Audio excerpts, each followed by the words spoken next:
Welcome to this overview of faculty DAP resources.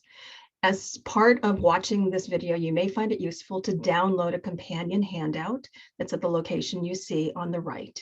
That will make it easier for you to follow along and highlight resources that you might want to go back to and check on. So, as you know, there is a new edition, the 4th edition of Developmentally Appropriate Practice in Early Childhood Programs. Let's talk a little bit first about what's new and what's changed, because more has changed from the 3rd edition to the 4th edition than just the color. Some of the features that you'll find in this new edition are that there are 2 sections, chapters 1 through 5, expand on the 3 core considerations and the 9 principles of child development and learning by highlighting both the research base and the practical considerations for teachers. These chapters also emphasize important concepts and updates from the position statement itself. Chapters 4 and 5 expand on 2 particular principles to emphasize how both education, content, knowledge, and play are essential to effective learning. In section 2, which is chapters 6 through 11, you will find opportunities to explore each of the 6 guidelines. The chapters focus on implementation of the core considerations and the principles through those 6 guidelines. The guidelines also correspond to the standards outlined in Professional Standards and Competencies for Early Childhood Educators. The chapters feature charts which have examples of practice related to that guideline organized by age. And what that means is that you'll see charts that are different than the previous edition. The column headings have changed, and where they used to refer to developmentally appropriate and in contrast, to now they refer to examples of developmentally appropriate practices and examples of practices to avoid. You'll find a chart with that organization for each of the major age ranges, starting with infant toddler and moving through early elementary. There's also an all ages chart that outlines teaching practices that are universal across the 4 age ranges. And for those of you who know the 3rd edition well, this will be a big change from chapters that were organized specifically by age. This is an example of one of the charts that you can see. This happens to be a chart for all ages. What it shows are examples of developmentally appropriate practices on the left and practices to avoid for the right. I'm sure it will occur to you that each of those practices on the left could be translated into a full-blown assignment for students as they really looked at the underpinnings of building toward each of those principles. Let's dive into the resources for faculty in this 4th edition of the DAP book. And one of the things that is now so useful is that in the reorganization of the content in the 4th edition, there is now an easy alignment for faculty to point out to their students between the professional standards and competencies and the DAP guidelines. And as this chart illustrates, all of this is undergirded by the NAEYC position on equity. So helping students to really see the relationships among these frameworks is easier than it's ever been before. Each chapter has learning goals that organize the content and begins with thought questions as a way to just begin to explore the content of that chapter. Then it goes on to also include reflection questions, which are those great questions that you could ask students to really understand whether or not they have mastered the content in the chapter and can apply it in real-world settings. And then there also are vignettes, and this happens to be a great example of one vignette in chapter 7, vignette 7.2, which raises the question of why families were not showing up for school events and help students to really problem solve about how to support the engagement of each and every child and family. 2 particularly important chapters are chapter 5, which really looks at the power of playful learning in the early childhood setting. This is possibly one of the largest chapters in the book and is a rich, dense set of content, ideas, vignettes, and opportunities that any faculty member will be able to use in preparing students who well understand the power of play. Another chapter that is new and will be very useful to faculty is chapter 6, which focuses on ways in which faculty can really build a caring, equitable community of learners and turns those concepts into actionable steps, ideas, resources, and strategies.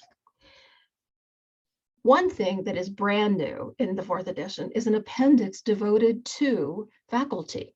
And what you'll find in Appendix C is a variety of things that will be useful to any faculty member or instructor who wants to incorporate DAP throughout what they're teaching, or even as part of field experiences, because it really reflects ideas for integrating the core considerations, aligning coursework with DAP, making direct connections, and also diversifying field experiences. Let's move now to some examples of online faculty resources for the 4th edition. For the very first time, NAEYC has created a section of the website devoted to resources that faculty can use.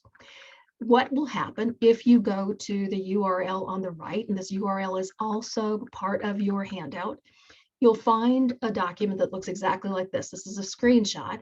And what you'll be asked to provide is your first name, your last name, and your email address. That will give you your own personal access code for the section of the NAEYC website devoted to faculty DAP resources.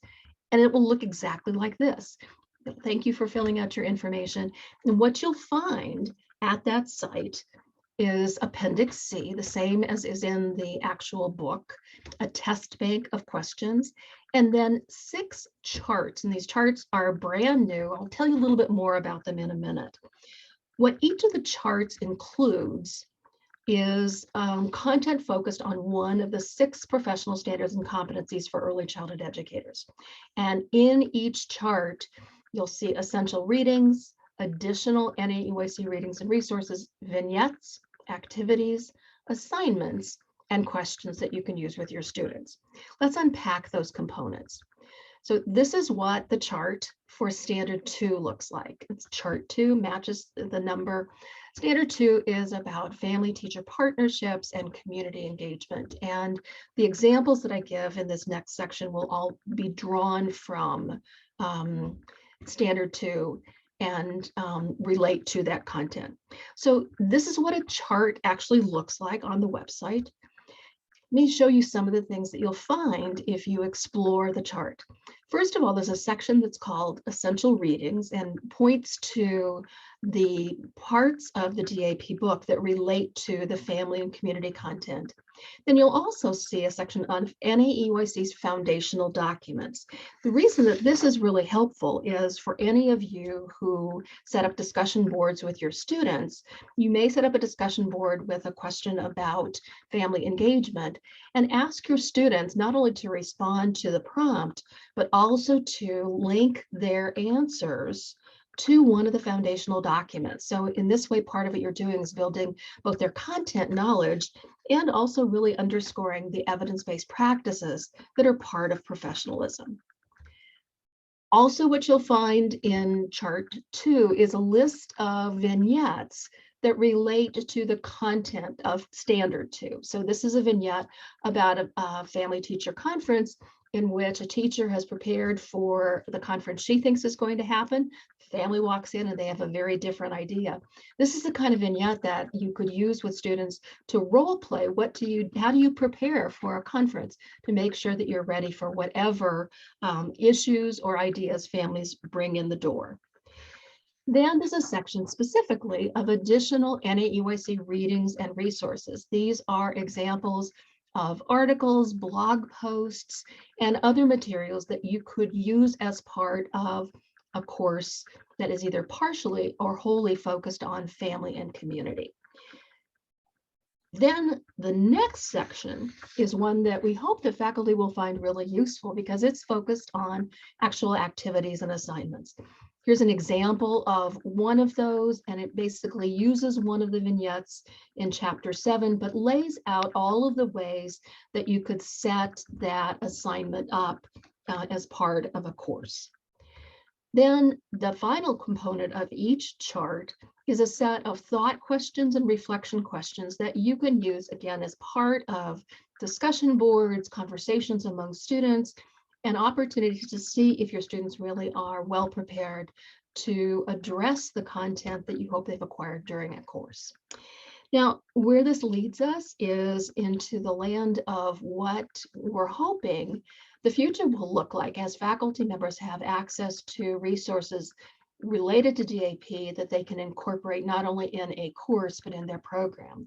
So imagine what it would be like if NAEYC accredited early childhood programs at community colleges required students to purchase the DAP book when they take their very first course. And then faculty members coordinate to integrate DAP content, vignettes, and reflections into all courses. And that way, by working together, there will not be redundancy or repetition, but instead an ongoing consistent emphasis. And then students keep the book as part of their professional library because it's the kind of resource that everyone should have on their shelf. Here's another example of what the future might look like using both the book and the resources online. Imagine a student who's completing the final teaching practicum in a state apprenticeship program and has just responded to feedback from her mentor. She's been asked to identify ways in which her classroom environments might be more respectful of and responsive to the diverse children she teaches and their families. The student will consult the DAP book for guidance as her mentor requires her to link her responses to an evidence source, and they both use the DAP book for that purpose. Hope this has been a helpful overview of the materials that are now available both in the DAP book and online to support you in incorporating a stronger and more consistent emphasis on DAP in your work. For more information, please visit the NAEYC website devoted to developmentally appropriate practices.